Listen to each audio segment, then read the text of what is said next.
Si vous consommez régulièrement du café ou tous les jours, voici 5 boissons alternatives qui ne vous abîmeront plus votre digestion et vos intestins. Bienvenue à vous dans cette vidéo, je m'appelle Coralie Béguin, je suis naturopathe spécialisée dans les problématiques de digestion depuis 2018 et je vous accompagne à travers des programmes en ligne dédiés ou des consultations avec moi-même ou mon équipe. Si ça vous intéresse d'en savoir plus, n'hésitez pas à vous rendre sur mon site internet coraliebeguin.com. Bienvenue dans cette nouvelle vidéo. Aujourd'hui, je vous propose qu'on voit ensemble 5 boissons alternatives. Cela vous concerne surtout si vous avez des problématiques de ballonnement, colopathie, intestin irritable, diarrhée dès que vous prenez le café.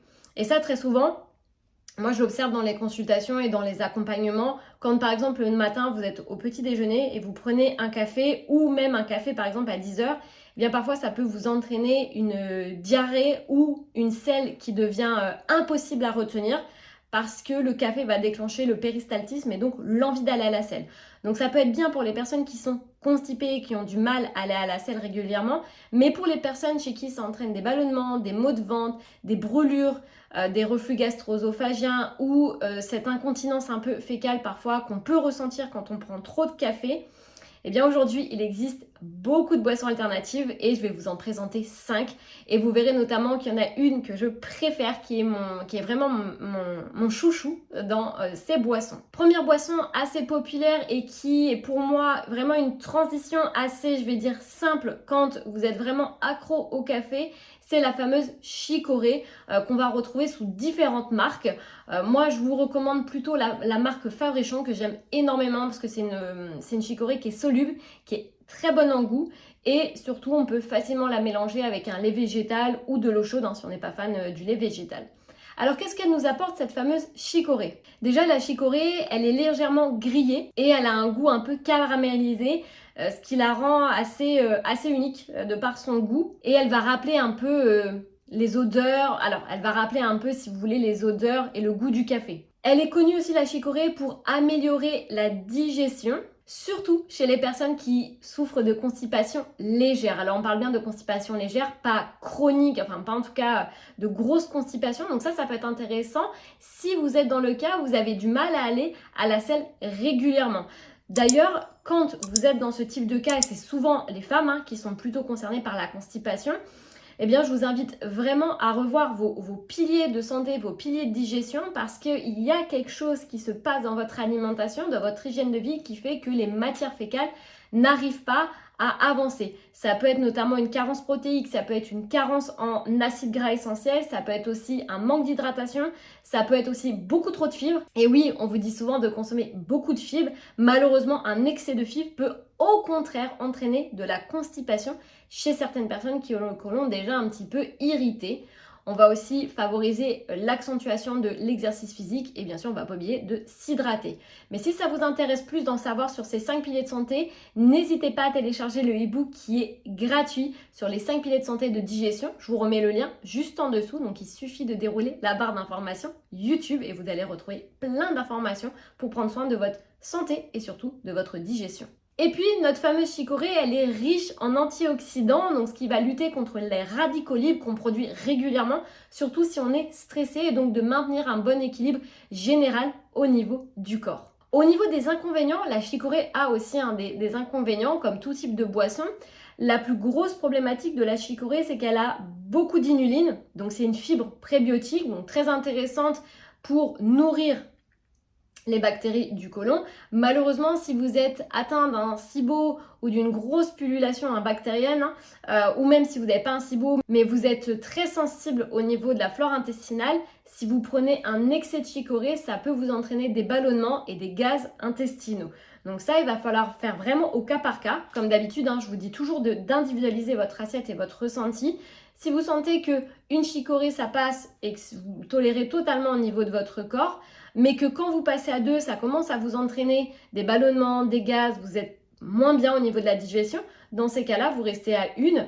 Et puis, si vous avez un bon système de digestion, vous pouvez faire 2 ou 3 chicorées dans la journée, sachant que moi, j'encourage quand même vivement à limiter sa consommation, à être sur une consommation de 3 boissons et de 3 chicorées par jour, c'est amplement suffisant. Alors comment on va la consommer, cette fameuse chicorée? Comme je vous ai dit, en version lyophilisée, c'est celle que je vous recommande à travers cette vidéo. On peut mettre 1 à 2 cuillères à café bombées dans un mug et on va venir soit mettre uniquement de l'eau chaude pour les personnes qui ne veulent pas de substitut de lait. Sinon, on peut très bien faire de l'eau chaude coupée avec un lait végétal ou uniquement votre chicorée, vos 2 cuillères à café de chicorée couplées directement avec un lait végétal de votre choix. Moi personnellement, par exemple, je coupe très souvent ma chicorée avec un lait de riz ou un lait d'avoine ou un lait de noisette. C'est vraiment les végétaux que je préfère pour couper avec ma chicorée. Mais on peut très bien la prendre nature, sans problème.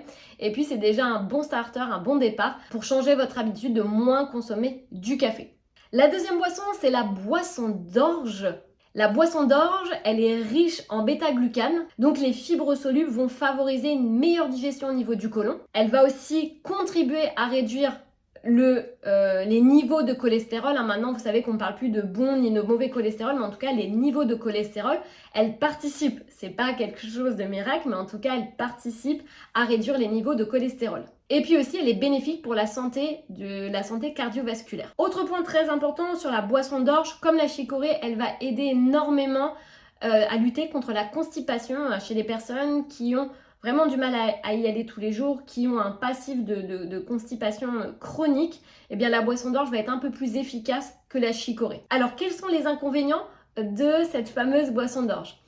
Elle va contenir du gluten, donc si vous êtes intolérant au gluten ou vous avez une sensibilité particulière au gluten, elle ne va pas vous convenir. Vous pouvez quand même faire un test si vous avez une petite sensibilité au gluten pour voir si ça passe. On revient toujours au cas par cas, à l'individualisation. Sinon, dans ces cas-là, passez plutôt sur une chicorée ou sur les autres boissons que je vais détailler. Et autre point un petit peu négatif, entre guillemets, de la boisson d'orge, c'est qu'elle a un goût assez léger, elle a un goût plutôt doux. Si vous êtes amateur de café à haute dose, je ne pense pas que la boisson d'orge va vous convenir. Au niveau de sa consommation, c'est pareil que la chicorée, soit vous pouvez la prendre pure avec de l'eau chaude, soit avec un lait végétal. Moi personnellement, je trouve que le goût est divin coupé avec une boisson végétale par exemple pour votre petit déjeuner. Troisième boisson, c'est le moringa. Le moringa, il est vraiment connu comme un très bon substitut sans caféine pour pallier aux envies de café puisqu'il va quand même donner beaucoup d'énergie et surtout il va pas apporter les mêmes effets secondaires que la caféine tels que l'anxiété, la transpiration, le fait de pas des fois avoir sa dose parce on peut devenir vraiment accro au café et tant qu'on n'a pas pris son café du matin, il y a des personnes, il faut pas du tout leur parler le matin dès qu'elles n'ont pas pris leur café et elles arrivent sur leur lieu de travail et il faut tout de suite prendre le café. Peut-être que vous allez vous reconnaître dans cette vidéo, vous allez vous dire ah bah c'est moi, si j'ai pas mon café le matin, je peux pas démarrer ma journée. Il y a beaucoup de personnes comme ça.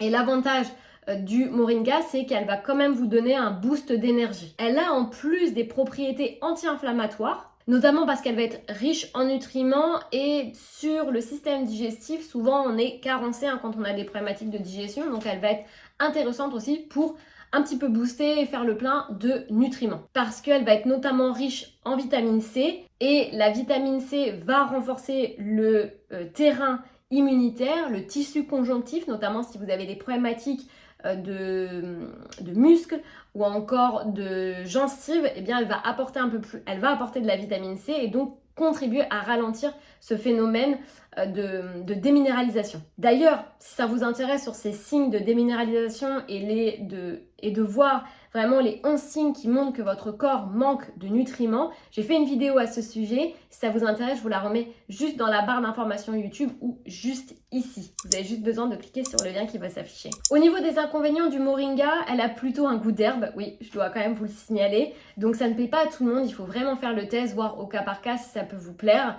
Moi, je trouve qu'elle a un goût très intéressant et ça permet de varier un petit peu au niveau des petits déjeuners ou des boissons du midi. Et par contre, elle est contre-indiquée si vous prenez des anticoagulants parce que le moringa peut interagir avec certaines molécules. Donc, si vous êtes sous anticoagulants, c'est plutôt une plante qu'on va déconseiller, malgré que là, ça soit en boisson pour le matin, donc c'est pas très dérangeant. Mais si après, vous avez une grosse quantité de moringa dans la journée, sachez quand même qu'elle peut interagir avec certains types de médicaments et notamment les anticoagulants. Quatrième boisson, c'est l'épeautre torréfiée qui est assez connue maintenant, surtout parce qu'elle est disponible très facilement en magasin bio. Elle est très intéressante pour son goût assez pareil, un peu caramélisé qui va se rapprocher de la chicorée. Et surtout, je trouve que l'épeautre torréfiée, c'est la boisson qui va se rapprocher le plus du café. Elle va être riche en fibres, donc pareil, idéale pour les personnes qui sont constipées, qui ont du mal à la selle. Par contre, attention, elle est quand même riche aussi en fibres prébiotiques, ce qui peut la rendre un petit peu indigeste si vous êtes atteint de colopathie ou d'intestin irritable, de ballonnement. Ça peut être un petit peu difficile si vous en prenez trop. Donc encore une fois, on s'observe, on revient à notre observation. Est-ce que si je prends une tasse tous les jours, ça passe? Est-ce que si j'en prends 3, ça ne passe plus, j'ai des ballonnements? Puisque moi, j'avais une de mes consultantes qui me racontait qu'elle avait justement changé son café du matin par de la chicorée et c'était devenu vraiment une usine à gaz. Elle me disait, je ne comprends pas ce qui se passe. J'ai fait tout de suite le lien avec la chicorée qu'elle avait changée et elle était passée sur une boisson, sur une quantité de chicorée de 2 tasses par jour, de 2 mugs, ce qui n'est pas non plus excessif. Et pourtant, cette personne, comme elle avait une énorme sensibilité de colopathie, eh bien, ça lui a déclenché énormément de gaz et de ballonnement. Donc, on revient toujours à cette observation de l'individualisation et c'est pour ça que je vous demande, et j'insiste dans mes vidéos pour vraiment que vous observiez, que vous voyez si ça vous correspond. L'inconvénient de la boisson d'épeautre, c'est qu'elle contient du gluten. Donc pareil, chez les personnes qui sont intolérants et qui ont une sensibilité, ça peut vraiment déranger. Et puis, il y a des personnes qui ne tolèrent pas l'épeautre parce qu'on est sur une céréale, même s'il y a moins de gluten. Mais il y a certaines personnes qui ne tolèrent pas forcément l'épeautre. Donc ça, pareil, encore une fois, il faut vraiment le goûter pour voir si vous tolérez ce type de céréales. Cinquième boisson, c'est la fameuse boisson bambou, qui est un mélange de plusieurs céréales. Et d'ailleurs, moi, c'est comme ça que j'ai arrêté de consommer du café. J'ai commencé à consommer cette boisson bambou de chez Vogel, qui est très intéressante parce qu'on est sur un goût beaucoup plus prononcé que la chicorée seule. On est sur un mélange de céréales. Et pour moi, c'est vraiment la boisson à choisir quand vous voulez arrêter le café parce qu'on se rapproche quand même de ce fameux goût assez fort. On est un petit peu sur un goût amer, très léger, mais surtout un petit peu grillé puisqu'on a différentes saveurs avec les différentes céréales dedans. Le problème du bambou, c'est qu'elle contient plusieurs céréales. Donc, si vous avez tendance à avoir une porosité importante au niveau de l'intestin, que vous avez beaucoup d'inflammation, que vous avez beaucoup de gaz, beaucoup de ballonnement, de l'alternance constipation-diarrhée, sachez qu'il est possible que vous ne la tolériez pas parce que vos enzymes digestives étant moindres, ça risque de faire un petit peu trop de travail au niveau de votre système digestif. Donc, dans ces cas-là, partez sur une céréale classique seule, si c'est possible sans gluten. Et puis, je vous invite aussi à passer ce fameux test qui est gratuit, comment se porte mon système digestif. C'est un quiz de 20 questions et surtout, ça vous donnera plein de pistes et plein de conseils par mail pour prendre soin de votre système digestif. Donc, n'hésitez pas à le faire, à le passer. C'est directement dans la barre d'informations YouTube ou sur mon site internet coraliebeguin.com. En tout cas, j'espère que ces différentes boissons vous auront donné envie d'aller plus loin. Je vous remets à chaque fois dans la barre d'informations YouTube tous les liens pour que vous puissiez découvrir les boissons ou alors vous pouvez vous rendre dans votre magasin bio à proximité de chez vous et d'aller les découvrir. En général, c'est au rayon café, tisane, thé, etc. Vous allez trouver les substituts de café. Donc j'espère en tout cas que cette vidéo vous aura donné des pistes pour commencer à vous sevrer du café si vous sentez que ça ne passe plus du tout au niveau de votre système digestif. Encore une fois, j'insiste dans cette vidéo pour vous dire que le café n'est pas nocif, mais par contre, chez certaines personnes qui ont des problématiques de digestion, comme je vous ai dit, de brûlure, reflux, ballonnement, accélération du transit, diarrhée, il est peut-être temps de changer cette boisson tellement consommée et tellement populaire par des substituts. Prenez bien soin de vous, surtout et de votre système digestif. Je vous embrasse, n'oubliez pas de me mettre un petit like et de vous abonner à cette chaîne YouTube et on se retrouve très vite dans la prochaine vidéo. À très vite.